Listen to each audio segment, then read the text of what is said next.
মুহাম্মদ সাল্লাল্লাহু আলাইহি ওয়াসাল্লামকে আমাদের জন্য নবী হিসেবে পাঠিয়েছেন।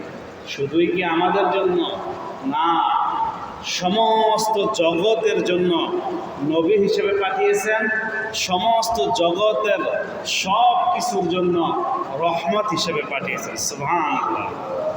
আল্লাহ বলেছেন, ওয়া আরসালনাকা ইল্লা রাহমাতাল লিল আলামিন। আমি মুহাম্মদ সাল্লাল্লাহু আলাইহি সাল্লামকে প্রেরণ করেছি সমস্ত জগতের রহমত হিসাবে। বিশ্বাসের সাথে সুবহানাল্লাহ। এমন একজন নবী পেয়েছি, এমন একজন রাসূল পেয়েছি যিনি বিশ্ব জগতে রাহমাতাল লিল আলামিন। সুবহানাল্লাহ। তিনি এমন একজন বিশ্বস্ত মানুষ ছিলেন, তিনি এমন একজন সত্যবাদী ব্যক্তি ছিলেন। তার কথায়, কাজে, চলনে, বলনে সর্বদাই সত্যের সয়লাভ ছিল। সুবহানাল্লাহ। আমাদের চলাফেরা, আচার আচরণে মিথ্যা থাকতে পারে, ভঙ্গিমা থাকতে পারে, আমাদের বিভিন্ন আচরণগতভাবে মানুষের কাছে আমরা এই কুলুষিত হতে পারে, কিন্তু মুহাম্মদ সাল্লাল্লাহু আলাইহি ওয়াসাল্লামের না আচরণে দোষ ছিল, না কথায় দোষ ছিল, না চলায় দোষ ছিল, না খাওয়ায় দোষ ছিল, না তার জীবন পরিচালনায়, না রাষ্ট্র পরিচালনায়, না তার সংসার পরিচালনায় কোনো সেক্টরে রাসূল সাল্লাল্লাহু আলাইহি ওয়াসাল্লামের দোষ ছিল না। সুবহানাল্লাহ।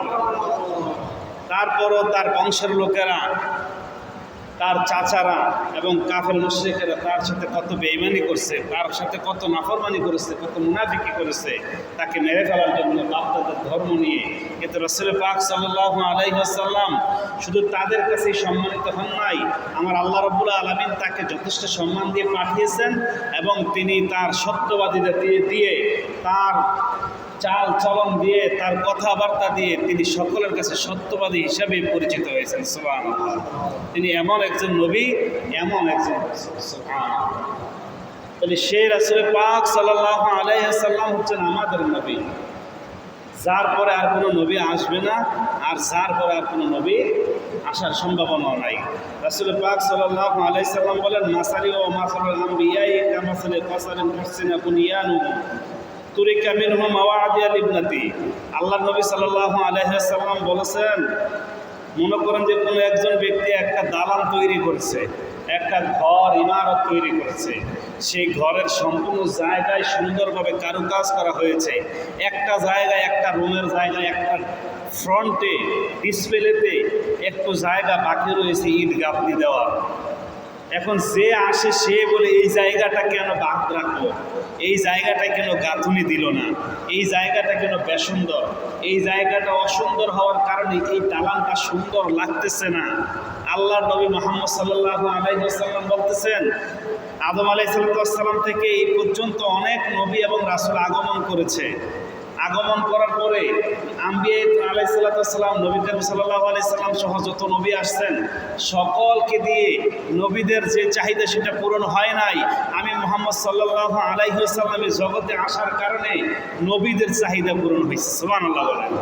নবীদের যে গ্যাপ রয়েছে সেই গ্যাপটা পূরণ হয়েছে। যেমনি করে দালান তৈরি করার কারণে দালানের যে ফ্রন্ট, সেই জায়গাটা ক্ষতবিক্ষত ছিল, শূন্য ছিল, শূন্য জায়গা পূরণ হইলে সবাই বলতো দালানটা সুন্দর হয়েছে, কিন্তু শূন্য জায়গাটা আপনার শূন্য থাকার কারণে সবাই বলতেছে দালানটা অসুন্দর হয়েছে। দ্রুপ রাসূল আসার কারণে নবীদের সিরিয়াল, নবীদের ঘাটতি, নবীদের সর্বসেক্টরে পরিপূর্ণ হয়েছে। সুবহানাল্লাহ। তাহলে এমন একজন নবী আমাদেরকে আল্লাহ তাআলা দিয়েছেন। হুসনা বুনিয়ানিহি ইল্লা মাওয়াদিয়াতিল কালিবনাতি ফাকুনতু সাদাতু মাওদিআল লিবনাতি হুতমা বিল বুনিয়া ওয়া হুতমা বির রাসূল। তিনি বলতেছেন, ওই স্থানের ছিদ্র বন্ধ করিলাম, আমি নবী আগমন করে নবীদের ওই জায়গার ছিদ্রটা বন্ধ করিলাম এবং এইরূপ আমার দ্বারা রিসালাত শেষ হয়ে গেল।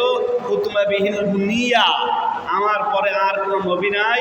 অখতমা বিহিল রিসালা, আমার পরে আর কোনো রিসালাতের বার্তা নিয়ে কোনো নবী আসিবে না। আমি মুহাম্মদ সাল্লাল্লাহু আলাইহি সাল্লাম খুতিমান নবী খুতিবার রিসালা, আমার পরে না কোনো নবী আছে, না কোনো রাসূল আছে। সুবহানাল্লাহ। এজন্য রাসূল পাক সাল্লাল্লাহু আলাইহি সাল্লাম বলেছেন, আনা খাতামুন নাবিয়্যিন লা নাবিয়্যা বা'দা, আমি শেষ নবী, আমার পরে আর কোনো নবী আসবে। সুবহানাল্লাহ। দেখেন, তিনি এমন একজন মহাপুরুষ ছিলেন, তিনি এমন একজন মহানবী ছিলেন, তিনি এমন একজন মহারাসূল ছিলেন যে তিনি আজ থেকে 1450 অথবা 1500 বছর আগে দুনিয়া থেকে বিদায় নিয়েছেন, কিন্তু তার রেখে যাওয়া দ্বীনের রিসালাত, দ্বীনুল ইসলাম এখনো আমরা চেষ্টা করি পুঙ্খানুপুঙ্খানুভাবে আদায় করার জন্য। সুবহানাল্লাহ, এটা কি রহমত নয়? এইটাই রহমত। এইটা বিশাল কিছু যে তার রেখে যাওয়া দ্বীনুল ইসলাম এত সহজভাবে আমরা পেয়েছি। সুবহানাল্লাহ। তাহলে আমার রাসূলের গুণ আছে নাকি নাই? মর্তবা আছে নাকি নাই? রাসূল সাল্লাল্লাহু আলাইহি সাল্লামের গুণের শেষ আছে? সারা পৃথিবীতে অসংখ্য নবী আসছে, রাসূল আসছে, মানুষ আসছে, সকলের নামের পিছনে মিথ্যা উপবাদ আছে, মিথ্যা কথা আছে। রাসূল সাল্লাল্লাহু আলাইহি সাল্লামের টোটাল জীবনে একটা মিথ্যা কথা নাই। সুবহানাল্লাহ বলেন। টোটাল জীবনে একটা মিথ্যা কথা নাই। কেউ প্রমাণ দিতে পারবে না, দেখাইতে পারে নাই, পারবেও না। সুবহানাল্লাহ বলেন। রাসূল সাল্লাল্লাহু আলাইহি ওয়াসাল্লামকে বলা হয়েছিল তিনি নির্বংশ। রাসূল সাল্লাল্লাহু আলাইহি সাল্লামকে বলছিলেন তিনি বংশের কোনো ধারা নাই। এরকমভাবে কুৎসা রটনা করছিল আমার রাসূলের নামে। কিন্তু রাসূল পাক সাল্লাল্লাহু আলাইহি সাল্লামের শানে আল্লাহ তাআলা পবিত্র কোরআনুল কারীমে সূরা কাউসার নাযিল করেছেন, ইন্না আ'তাইনাকাল কাউসার। হে রাসূল, আপনি তো অধৈর্য হয়েন না, মন খারাপ করেন না, আমি আপনাকে হাউজে কাউসার দান করলাম। সুবহানাল্লাহ বলেন। আল্লাহ তাআলা রাসূল সাল্লাল্লাহু আলাইহি সাল্লামকে কি দান করছেন? হাউজে কাউসার দান করছেন। তো রাসূলকে যদি হাউজে কাউসার আল্লাহ দান করে দেয়, তো এখন এই হাউজে কাউসারের মালিক কে? রাসূল পাক সাল্লাল্লাহু আলাইহি সাল্লাম। তো তিনি এই হাউজে কাউসার থেকে আমাদেরকে দিতে পারবেন না? আমরা তো তার উম্মত। তিনি যাকে খুশি তাকে হাউজে কাউসার দিতে পারবেন। সুবহানাল্লাহ।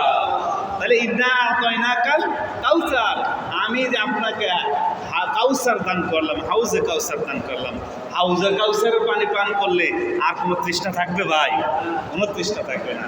ফাসাল্লি লিরাব্বিকা ওয়ানহার ইন্না শানিয়াকা হুয়াল আবতার। আমি আপনাকে কুরবানি করার জন্য বলছি এবং নামাজ পড়ার জন্য বলছি। সুবহানাল্লাহ বলেন। ফাসাল্লি, আপনি সালাত পড়েন, ওয়ানহার এবং কুরবানি করেন। এখানে আরেকটা বিষয় হচ্ছে যে ইন্না শানিয়াকা হুয়াল আবতার, যারা আপনাকে এতদিন বলছে আপনি আটখুরা, আপনি নির্বংশ, বরং হে রাসূল আপনি মন খারাপ করেন না, যারা আপনাকে এই কথা বলতেছে বরং তারা আটখুরা, তারা নির্বংশ। কথা বুঝতে পারছেন? আল্লাহ তাআলা রাসূল সাল্লাল্লাহু আলাইহি সাল্লামের পক্ষে হইয়া ওখান থেকে জবাব পাঠাই দিলেন, রাসূল আপনি মন খারাপ করেন না, আপনাকে যারা নির্বংশ বলে, আপনাকে যারা আট করে রাসূল সাল্লাল্লাহু আলাইহি সাল্লাম মা নাই, বাবা নাই, এতিম, এমনি করে উৎসাহ তাকে অবহেলা করেছেন, কিন্তু আল্লাহ তাআলা তার শান এবং মান কি করেছেন? বাড়িয়ে দিয়েছেন। তার শান রিসালাত, তার শান মান ইজ্জত আমার আল্লাহ তাআলা সমস্ত নবীদের উপরে বাড়িয়ে দিয়েছেন। সুবহানাল্লাহ।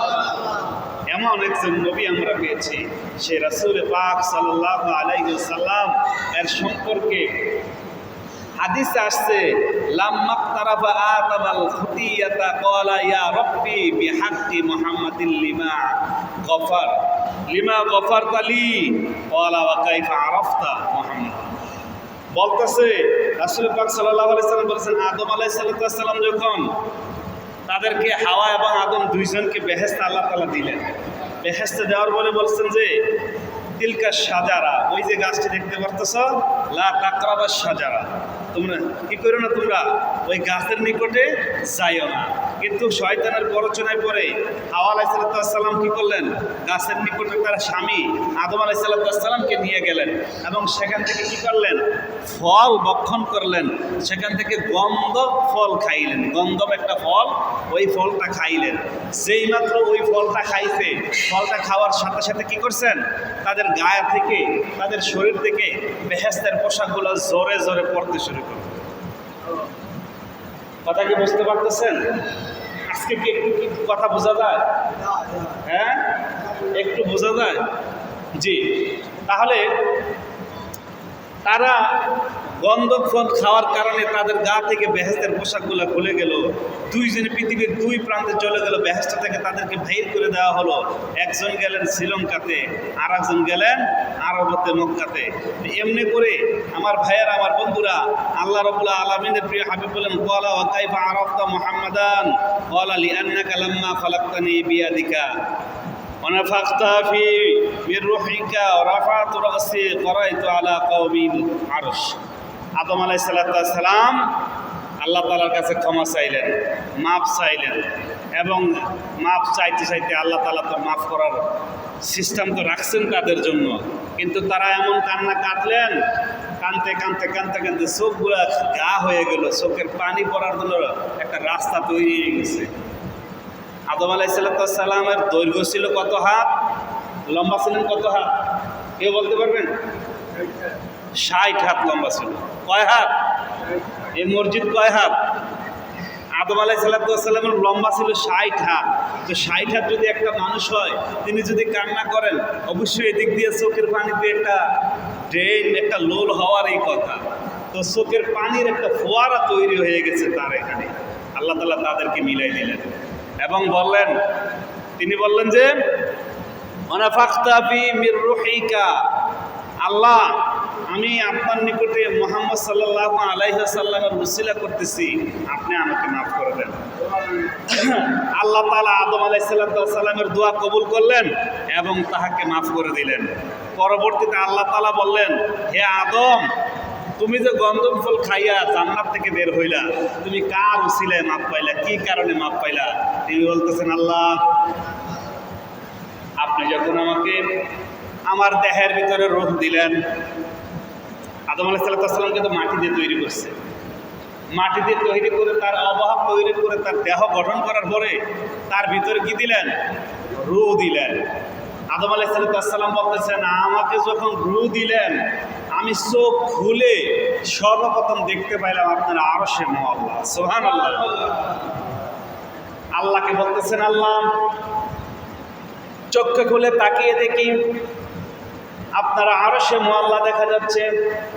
আপনার আরশে মুআল্লার সাথে আরশের মুআল্লার পায়ের লাগিয়ে একটা নাম লেখা রয়েছে। কি নাম? বললেন যে ফারাইতু আলা কওমি মিল আরশি মাকতুবান, আপনার সেই বিশাল আরশে মুআল্লার নিচে লেখা রয়েছে লা ইলাহা ইল্লাল্লাহ মুহাম্মাদুর রাসূলুল্লাহ সাল্লাল্লাহু আলাইহি ওয়াসাল্লাম। আল্লাহকে বলতেছেন, আল্লাহ আমি চোখ খুইলা চাইয়া দিই আরশে মুআল্লা, আরশে মুআল্লায় ওখানে দেখি আপনার নাম, আপনার নামের পাশে দেখি আরো একটি নাম, যেই নামটা হচ্ছে লা ইলাহা ইল্লাল্লাহ মুহাম্মাদুর রাসূলুল্লাহ। হে বার এলাহি, হে খোদা, আপনার বিশাল আরশে মুআল্লা আমি চোখে দেখলাম, তার পাশে আমি আপনার নাম দেখতে পাইলাম, আপনার নামের পাশে আমি একটা নাম দেখলাম। আমি মনে ভাবলাম নিশ্চয়ই ওই নামটা আপনার কোনো মাকবুল বান্দার হবে, মাকবুল ব্যক্তির হবে। হাদিসে আসছে ক্বালা সাদাকতা ইয়া আদম ওয়ালাউলা মুহাম্মাদুন মা খালাকতুকা। আল্লাহ রাব্বুল আলামিনের নিকটে বলেন, আমি আপনার নামের পাশে যখন মুহাম্মদ সাল্লাল্লাহু আলাইহি ওয়াসাল্লামের নামটা দেখলাম, তখন আমার চিন্তা হলো এই নামটা না জানি ওই নাম, যেই নামটা শেষ জামানার উম্মতের জন্য নবী হিসাবে আসবে। আমি তো ভেবেছি ওইটা ওই নামই হবে। তখন আমার আল্লাহ বলেন, ক্বালা সাদাকতা ইয়া আদম, হে আদম লক্ষ্য করে শোনো, ওয়ালাউলা মুহাম্মদ, আমি যদি মুহাম্মদ সাল্লাল্লাহু আলাইহি ওয়াসাল্লামকে সৃষ্টি না করতাম, আমি যদি মুহাম্মদ সাল্লাল্লাহু আলাইহি ওয়াসাল্লামকে না বানাইতাম, মা খালাকতুকা, তাহলে এই জগতের কোনো কিছুকেই সৃষ্টি করতাম না।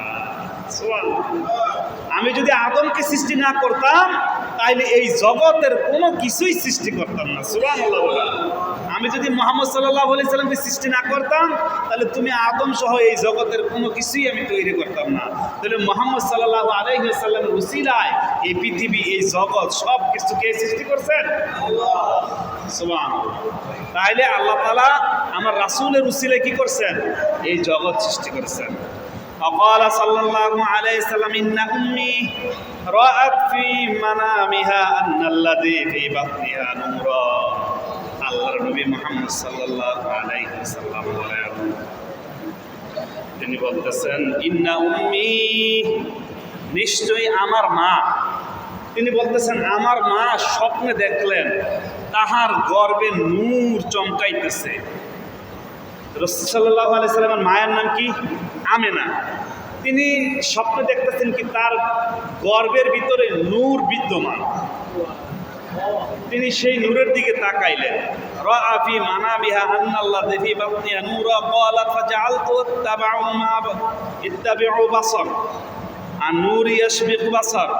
তিনি বলতেছেন আমি সেই নূরের দিকে তাকাইলাম, কিন্তু আমি সেই নূরের দিকে তাকায় থাকতে পারি না, এই নূরের প্রজ্বলিত আলোটা এত বেশি। তারপরে কি করলেন? আর নূর ইয়াসবিকু বাসারি হাত্তা আদাআত লি মাশারিকুল আরদি ওয়া মাগারিবুহা। সুবহানাল্লাহ। তিনি বলতেছেন আমার গর্বে আমি নূর দেখতে পাইলাম, সেই নূরের দিকে আমি তাকাই থাকতে পারি না। আমি একটু পরে দেখলাম হাত্তা রাআ, মাশরিক থেকে মাগরিব পর্যন্ত সেই নূরের আলোতে প্রজ্বলিত হয়ে মাশরিক থেকে মাগরিব পর্যন্ত আলোকিত হয়ে গিয়েছে। সুবহানাল্লাহ। তার গর্বের ভিতরে নূর দেখছেন। প্রকৃতপক্ষে সেই নূরটাই হচ্ছেন আমার রাসূল মুহাম্মদ সাল্লাল্লাহু আলাইহি ওয়াসাল্লাম। সুবহানাল্লাহ। তাহলে আল্লাহ রাসূল সাল্লাল্লাহু আলাইহি সাল্লাম তিনি যখন ছিলেন, তিনি যখন এই জগতে আসছেন, এই সমস্ত জগতের প্রত্যেকটা প্রাণী আল্লাহর কাছে আলহামদুলিল্লাহ শুকরিয়া জ্ঞাপন করছে। বলেন আলহামদুলিল্লাহ। জগতের সমস্ত কিছু আমার রাসূলের শানে দুরূদ পড়েছে। সুবহানাল্লাহ বলেন। গাছের পাখিগুলো আমার রাসূলের শানে দুরূদ পড়েছে এবং তারা মিছিল করতে শুরু করেছে যে মুহাম্মদ সাল্লাল্লাহু আলাইহি ওয়াসাল্লাম এই ধুলির ধরণীতে আগমন করেছেন। সুবহানাল্লাহ বলেন। আমার রাসূলের জন্মের খবর শুনে আবু তালেব 100 উট সদকা করে দিয়েছেন। সুবহানাল্লাহ বলেন। তাইলে সে তো রাসূলকে মানে নাই, রাসূলের ধর্ম মানে নাই, কিন্তু রাসূলের আগমনের খবর শুই না 100 উট কি করছেন? সদকা করে দিয়েছেন। সুবহানাল্লাহ বলেন। তাহলে এমন রাসূল আমরা পেয়েছি, এমন রাসূলের উম্মত আমরা হয়েছি, সেই রাসূলের মহব্বত আমাদের ভিতরে নাই, সেই রাসূলের দুরূদ আমাদের ভিতরে নাই। আযান হলে দুরূদ পড়তে হয়, নামাজের পরে দুরূদ পড়তে হয়, চলতে ফিরতে সর্ব অবস্থায় দুরূদ পড়তে হয়। কারণ আমার আল্লাহ বলেছেন ইন্নাল্লাহা ওয়া মালাইকাতাহু ইউসাল্লুনা আলান নবী ইয়া আইয়ুহাল্লাযীনা আমানু সাল্লু আলাইহি ওয়া সাল্লিমু তাসলিমা। সুবহানাল্লাহ বলেন। আমার আল্লাহ নিজে আমার রাসূলের শানে দুরূদ করেন। সুবহানাল্লাহ। তাহলে এমন একটা রাসূল এই আরবে এসেছে। কোথায় আসছে? আরবের মক্কা নগরীতে কুরাইশ বংশে 12ই রবিউল আউয়াল সোমবার সুবে সাদিকের পূর্ব মুহূর্তে আল্লাহ তাআলা তাকে এই জগতে পাঠিয়েছেন আপনার আমার রাসূল হিসেবে। সুবহানাল্লাহ। যদি জন্মটা আরবে হতো তখনকার আমলে কি করতেন? যদি নবীজিকে সরাসরি দেখতে পাইতাম, যদি রাসূলের যুগে আমরা আসতাম, তাহলে কেমন হতো? ভালো হইতো না? হ্যাঁ, কাফেররা ঈমান না এনেও রাসূলকে দেখলো, আর সেই রাসূলকে যারা স্বপ্নে একবার দেখবে তার জন্য জাহান্নাম হারাম, জান্নাত ওয়াজিব। সুবহানাল্লাহ। এমন একজন রাসূলকে স্বপ্নে দেখতে হলে বেশি বেশি দুরূদ পড়তে হবে, বেশি বেশি সালাম পাঠাতে হবে।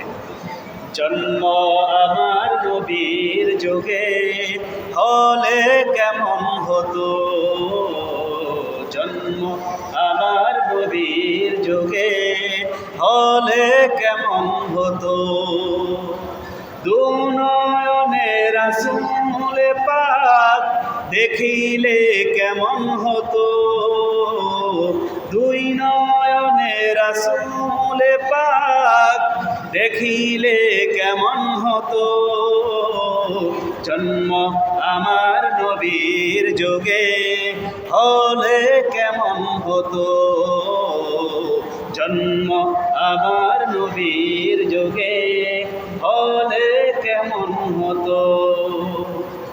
আসতো বেশে হযরতের বেলালের মধুর আযান, সে আযানে মুগ্ধ হইতেন রহমান, আবু বকর ওমর উসমান আলী, আবু বকর ওমর উসমান আলী থাকলে কেমন হতো, জন্ম আমার নবীর যুগে হলে কেমন হতো। সুবহানাল্লাহ। রাসূলের যুগে যদি আমরা থাকতাম, আমাদের জন্ম হইতো, তাহলে কেমন লাগতো বলুন তো দেখি। সুবহানাল্লাহ।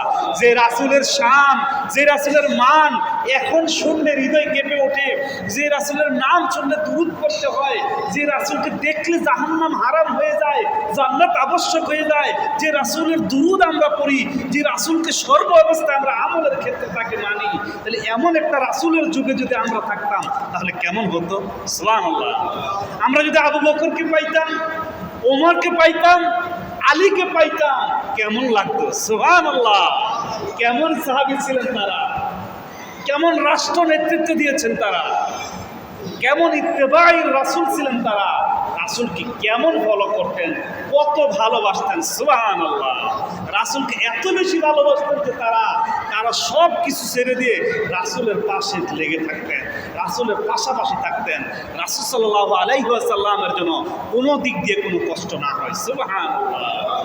হিজরত করে মক্কা থেকে মদিনা যাবেন, আবু বকরকে বলছেন, আবু বকর তুমি রেডি থাইকো, আমি মক্কা থেকে হিজরত করে মদিনায় যাইব, তুমি আমার সেই হিজরতের সাথী হইবা। সুবহানাল্লাহ বলেন।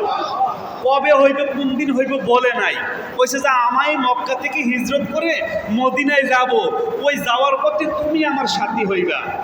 যেই দিন নবীজি এই কথাটা বলছেন, ওই দিন থেকে আবু বকর রাদিয়াল্লাহু তাআলা কোনোদিন বিছানায় পিঠ লাগায় নাই। সুবহানাল্লাহ বলেন। সুবহানাল্লাহ বলেন। আর আমাদের নেতারা যদি নির্দেশ দিত সবাই মসজিদে চলে আসো, কইলা বলে এই নেতা মানি না, ঠিক কিনা? আমার রাসূল বলছেন, আবু বকর আমি মক্কা থেকে হিজরত করে মদিনায় যাব, মদিনায় যাওয়ার সাথী হবে তুমি, রেডি থাইকো। আবু বকর রাদিয়াল্লাহু তাআলা আনহুর স্ত্রী ডাক দিয়া বলে, হে প্রাণের স্বামী, আপনি রাত্রে না ঘুমিয়ে আপনি দরজার সাথে হেলান দিয়ে দাঁড়িয়ে দাঁড়িয়ে কি করেন? এবার তিনি যুক্তি দিচ্ছেন, স্ত্রীকে বুঝাচ্ছেন, হে আমার প্রিয়তমা স্ত্রী, আমাকে বলছেন আমার রাসূল তিনি মক্কায় থাকতে পারবেন না, মক্কার কাফেররা তাকে মক্কা থেকে তাড়িয়ে দিবে, তিনি মক্কা থেকে হিজরত করে মদিনায় যাইবেন, মদিনায় যাওয়ার পথে আমার রাসূল আমার বাড়ির দরজা হয়ে যাইবেন, আমি রাসূলের সাথী হব। আমার রাসূল যদি আইসা আমাকে ডাক দেয় আর আমি আবু বকর যদি সেই ঘুমে থাকি, আমার রাসূল যদি একটা ডাকের জায়গায় দুইটা ডাক দেওয়া লাগে, তাহলে আমি কেমন রাসূলকে মানলাম? আমার রাসূল যদি কোনো কারণে একা একা মক্কা মদিনার দিকে রওনা দেয়, অথবা তার যদি কোনো বিপদ হয়ে যায়, আমি আবু বকর কাল কিয়ামতের ময়দানে কি জবাব দিব? এই জন্য আমি রাতে ঘুমাই না, আমি দরজার সাথে হেলান দিয়ে পিঠ লাগিয়ে আমার রাসূলের আগমনের অপেক্ষা করি। সুবহানাল্লাহ। তারা কেমন ভালোবাসছেন, প্রকৃতপক্ষে ঘটলো সেই ঘটনা। রাসূল পাক সাল্লাল্লাহু আলাইহি সাল্লাম মক্কা থেকে হিজরত করে মদিনার দিকে রওনা দিলেন। আবু বকর রাদিয়াল্লাহু তাআলা দরজার সাথে হেলান দিয়ে পিঠ লাগিয়ে এভাবে দাঁড়াই রইলেন, যদি রাসূল ডাক দেয়। সুবহানাল্লাহ। যায়া খালি বলছে আসসালামু আলাইকুম। আবু বকর পাওয়ার সাথে সাথে আবু বকর রাদিয়াল্লাহু তাআলা দরজাটা খুলে রাসূলের সাথে মুলাকাত করে মদিনার দিকে রওনা দিয়েছেন। সুবহানাল্লাহ। ডাক দিয়ে বলে, হে আবু বকর, একটা ডাকের জায়গায় দুইটা ডাক দেওয়া লাগে নাই, একবারের জায়গায় দ্বিতীয়বার বলা লাগে নাই। আরে আবু বকর, কেমনে তুমি এত সজাগ ছিলা? ডাক দিয়া বলে, ইয়া রাসূলুল্লাহ, ইয়া হাবিবাল্লাহ, যেই দিন আপনি আমাকে বলেছিলেন মক্কা থেকে হিজরত করে আপনাকে মদিনায় যেতে হবে, ইয়া রাসূলুল্লাহ, ইয়া হাবিবাল্লাহ, আমি আপনার সাথী হব হিজরতের, আমি সেই দিন থেকে আমার ঘরে কোনোদিন ঘুমাই না, আমার বিছানায় আমার পিঠ লাগাই না, আমি দরজার সাথে হেলান দিয়ে দাঁড়িয়ে থাকি, কখন আপনি মুহাম্মদ সাল্লাল্লাহু আলাইহি ওয়াসাল্লাম আমাকে ডাক দিবেন। অপেক্ষা করেন খালি, আমি অপেক্ষা করতাম আপনি কখন আমাকে ডাক দিবেন আর আমি কখন আপনার সাথে হব। কোনো কারণে যদি আমরা আপনার হুকুমগুলো মান্য করি, একটা ডাকের জায়গায় যদি দুইটা ডাক দেওয়া লাগে, আর যদি মক্কার কাফেররা আপনাকে আক্রমণ করে বসে, আপনি রাসূল যদি শেষ হয়ে যান, ও মুহাম্মদ সাল্লাল্লাহু আলাইহি ওয়াসাল্লাম, কি লাভ হবে আবু বকরের জীবন রেখে? এ আবু বকরের দেহের কোনো মূল্য থাকবে না, এ আবু বকরের জীবনের কোনো মূল্য থাকবে না। ইয়া রাসূলুল্লাহ, ইয়া হাবিবাল্লাহ, আমার চোখে ঘুম আসে না, কখন জানি আপনি আমাকে আইসা ডাক দিয়ে দেন। সুবহানাল্লাহ। কত বোকা, এত সুন্দর একটা নবী পাইলাম, এত সুন্দর একটা রাসূল পাইলাম, এই রাসূলের শানে একটাবার দুরূদ করতে পারি না, এই রাসূলের বিষয়ে একটু ভাবি না, রাসূলের জীবনী একটাবার পড়ি না। আছে নাকি নাই? আসলে এমন মানুষ আছে না, রাসূলের জীবনী পড়া তো দূরের কথা, রাসূলের শানে দুরূদও পড়ি না। একমাত্র শুধু নামাজের ভিতরে একটু একটু দুরূদ পড়ি।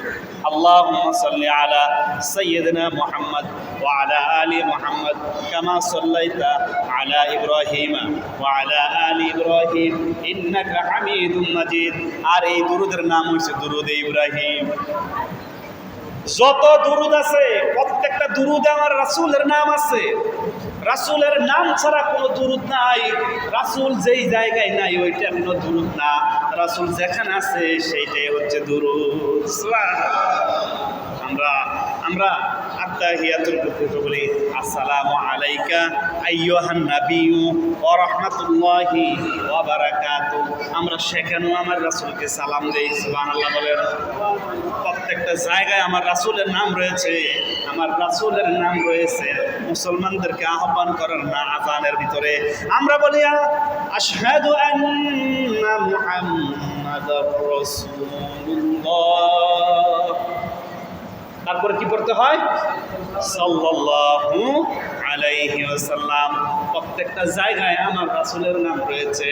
এজন্য ভাই আমাদের সবাইকে যদি দিনটা পরিপূর্ণভাবে মানি, নামাজটা ঠিক মতো পড়ি, তাহলে রাসূলের হকগুলা একটু একটু করে হলেও আদায় হয়ে যাবে। সুবহানাল্লাহ। আমরা পড়বো তো, রাসূলের সাথে দুরূদ পড়বো তো? হ্যাঁ, মা কানা মুহাম্মাদুন আবা আহাদিম মির রিজালিকুম ওয়ালাকিন রাসূলুল্লাহি ওয়া খাতামান নাবিয়্যিন ওয়া কানা আল্লাহু বিকুল্লি শাইইন আলিমা। এটা খালি বারবার শুনে আসি, হুজুরেরা দোয়া পড়তে গেলে এই দোয়াটা পড়ে, কিন্তু এটা আমার আল্লাহর কথা। কার কথা? এই আয়াতটা কে বলছেন? আল্লাহ বলছেন মা কানা মুহাম্মাদুন আবা আহাদিম মির রিজালিকুম। মুহাম্মদ সাল্লাল্লাহু আলাইহি সাল্লাম তোমাদের কোনো পুরুষের পিতা নহেন, কোনো পুরুষের পিতা নাই। অর্থাৎ রাসূল পাক সাল্লাল্লাহু আলাইহি সাল্লামের কোনো সন্তান নাই। যারা ছিল তাদেরকে আল্লাহ তাআলা ছোট্ট অবস্থায় মেরে ফেলছে, নিয়ে গেছেন। যদি রাসূলের সন্তান থাকতো তাহলে আমরা রাসূলের সন্তানকে নবী মানা শুরু করতাম, তার মাজারে গিয়ে পূজা করতাম, সেজদা দিতাম। এই জন্য আল্লাহ তাআলা কি করলেন? নবুয়তের দরজা ওখানেই বন্ধ করে দিয়েছেন। এই জন্য মা কানা মুহাম্মাদুন আবা আহাদিম মির রিজালিকুম ওয়ালাকিন রাসূলুল্লাহি ওয়া খাতামান নাবিয়্যিন। তোমাদের মধ্যে মুহাম্মদ সাল্লাল্লাহু আলাইহি সাল্লাম কোনো পুরুষের পিতা নহেন, এবং তিনি আল্লাহর রাসূল, এবং তিনি হচ্ছেন খাতামুন নাবিয়্যিন, শেষ নবী। সুবহানাল্লাহ বলেন। তিনি সর্বশেষ নবী, তারপরে আর কোনো নবী নাই। ওয়া কানা আল্লাহু বিকুল্লি শাইইন আলিমা। আর আল্লাহ রাব্বুল আলামিন তোমাদের মাঝে সর্ববিষয়ে অভিজ্ঞ, সর্ববিষয়ে জ্ঞান রাখেন। সুবহানাল্লাহ। তাহলে আল্লাহর জ্ঞানের উপর আমাদের কোনো জ্ঞান আছে? আমরা যদি কই যে ঘটনা কি, আমার সন্তান আছে, আমার ছেলে আছে, আমার মেয়ে আছে, নবীজির যদি ছেলে থাকতো কতই না ভালো হইতো। আমরা বলতেছি এইটা, আসলে আমার আল্লাহ বলতেছে না, তোমরা আমার চেয়ে বেশি জ্ঞানী না। আল্লাহ বলতেছে ওয়া কানা আল্লাহু বিকুল্লি শাইইন আলিমা। আমি আল্লাহ হচ্ছে আলিমুন বিজাত সুদূর। আমি বুকের খবর জানি, দেহের অন্তঃকরণের খবর জানি, রূহের খবর জানি, সাত আসমান সাত জমিনের ভিতরে কি আছে জানি, আকাশে কি আছে জানি, সমুদ্রে কি আছে জানি, একদম মাটির ভূগর্ভে কি আছে আমি আল্লাহ জানি। আমি যা জানি তোমরা তা জানো না। ইন্নী আ'লামু মা লা তা'লামুন। ফেরেশতারা, আমি যা জানি তোমরা তাহা জানো। সুবহানাল্লাহ।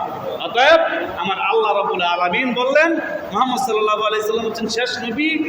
তিনি কোনো পুরুষের পিতা না, তিনি হচ্ছেন আমার নবী, সর্বশেষ নবী, যিনি খাতামুন নবীন, যাকে আমি রিসালাতের দায়িত্ব দিয়ে, রিসালাতের বার্তা দিয়ে, রিসালাতের বার্তাবাহক হিসাবে আমি আপনাদের নিকটে, তোমাদের নিকটে পাঠিয়েছি।